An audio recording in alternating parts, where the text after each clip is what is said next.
کوئی حکیم دوائی دے اور کہے کہ اس کے نتیجے کے اندر یہ ہوگا، اور مریض ایک مہینے کے بعد وہ دوائی استعمال کرنے کے بعد آ کے کہے مجھے تو کوئی فرق نہیں پڑا، تو طبیب نبض دے کے کہتا ہے کہ تم نے پرہیز جو بتایا تھا وہ نہیں کیا، تب اس کا فائدہ تمہیں نہیں پہنچا۔ وہ کہتا ہے میں پرہیز تو نہیں کروں گا، مجھے شوگر کا مرض لاحق ہے، میں تو دبا کے میٹھا کھاؤں گا، لیکن میں تمہاری دوائی بھی لوں گا، لہٰذا مجھے شفا ہونی چاہیے، لیکن جو آپ پرہیز بتا رہے ہیں وہ میں نہیں کروں گا۔ ڈاکٹر کہے گا پھر کرتے رہو، دوائی بھی کھاتے رہو، لیکن فائدہ نہیں ہوگا۔ لیکن اگر مریض مکمل پرہیز بھی کرتا ہے اور پھر دوائی بھی لیتا ہے تو اللہ شفا عطا کرتا ہے۔ اللہ نے روزے کا نتیجہ تقوی رکھا ہے، پھر لازمی نتیجہ یہ ہے کہ تمہارا دل تقوی کے نور سے جگمگا اٹھے گا۔ اور اگر پورا مہینہ روزہ رکھنے کے باوجود بھی اتقاء کا نور نصیب نہیں ہوتا اور دل کو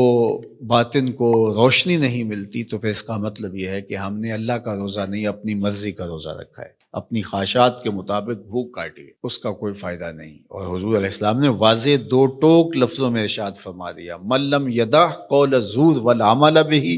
فلیس للہ حاجۃ فی ان یدع طعامہ و شرابہ، جو ایسے امور کو نہیں چھوڑتا جن سے منع کیا گیا ہے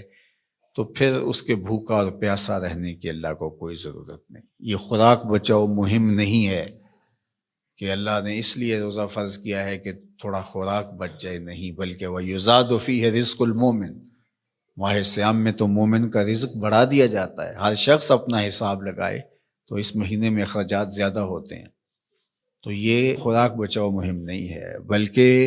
یہ تقوی کے حصول کا ذریعہ ہے مہینہ۔ اور اس پورے مہینے میں اگر ہم اپنے آپ کو بچائیں گے، اپنی زبان کو بچائیں گے، سب سے زیادہ جرائم گناہ ہماری زبان کرتی ہے، ہماری آنکھیں بھی گناہ کرتی ہیں، ہمارے ہاتھ بھی گناہ کرتے ہیں، ہمارے پاؤں بھی برائی کی جگہ پہ چل کے جائیں تو گناہ گار ہوتے ہیں، ہمارے کان بری چیزیں سنیں تو یہ بھی گناہ گار ہوتے ہیں، لیکن سب سے زیادہ گناہ ہماری زبان کرتی ہے۔ تو اس لیے ماہ سیام میں زبان کو کنٹرول کرنے کا کہا گیا۔ آقا کریم نے فرمایا جب تم سے کوئی الجھنا چاہے اور تم روزے سے ہو تو اسے کہو میں روزہ رکھا ہوا ہے، یعنی تم سے کوئی زیادتی بھی کرنا چاہے تم اس سے الجھو نہ، اور کہو انی امرؤ صائم، میں روزہ رکھا ہوا ہے۔ تو روزے کے اندر تو آپ اپنی زبان کو بچاتے ہیں اس احساس کے ساتھ کہ میں روزے سے ہوں۔ یہ احساس جب جڑا ہوتا ہے کہ میں روزے سے ہوں تو کلی بھی احتیاط سے کی جاتی ہے نا، کوئی قطع حلق سے نیچے نہ ٹپک جائے۔ جب آپ روزے سے ہوں اور یہ احساس آپ کے ساتھ جڑا ہوا ہوتا ہے تو آپ امور میں احتیاط کرتے ہیں کہ میرے روزے کو نقصان نہ پہنچ جائے۔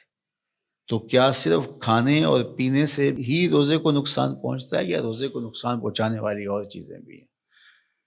تو اگر غیبت ہے، جھوٹ ہے، بہتان تراشی ہے، سب و شتم ہے، حتیٰ کہ فضول گوئی ہے، تو یہ چیزیں روزے کے نور کو ختم کر دیتی ہیں، اور پھر وہ بندہ بھوک اور پیاس کاٹ رہا ہوتا ہے۔ تو بھوک اور پیاس سے مقصد جو حاصل ہونا ہے، دیکھو میں نے ابن عاشور کے حوالے سے کہا کہ کچھ چیزیں ہیں کہ ہمارا ذہن طے کر لیتا ہے اور جس سے ہم بچتے ہیں، اور ان سے بچنے کے لیے ہمیں کوئی محنت نہیں کرنا پڑتی۔ وہ کہتے ہیں ہمارا مائنڈ کلیئر ہو گیا کہ یہ حرام ہے، یہ گناہ ہے، ہمارے رب نے منع کیا ہے، تو بس ان سے ہم بچ جاتے ہیں۔ اگر ہم اس کی فہرست بنائیں تو وہ سینکڑوں میں، ہزاروں میں چلی جائے، جو اللہ کی توفیق سے ایک مسلمان نہیں کرتا، صرف اس احساس کے ساتھ کہ میں مسلمان ہوں، اور وہ نہیں کرتا۔ لیکن بہت ساری ایسی چیزیں ہیں کہ تم اس بات کو تسلیم کرتے ہو کہ ہم مسلمان ہیں، ہم نہیں کرنا چاہیے، لیکن اس کے باوجود تم کر رہے ہوتے ہو، تو ان ساری بیماریوں کا علاج روزہ ہے۔ تو اب روزہ بھی اگر ہم نے دیکھیے اور کوئی دوائی کارگر نہیں ہو رہی یہاں، تو یہاں روزہ چاہیے، اور اس دوائی کے ساتھ بھی اگر پرہیز نہیں کریں گے تو بیماری تو بڑھتی رہے گی، تو آہستہ آہستہ جو ہے وہ بیماری جڑ پکڑ جائے گی،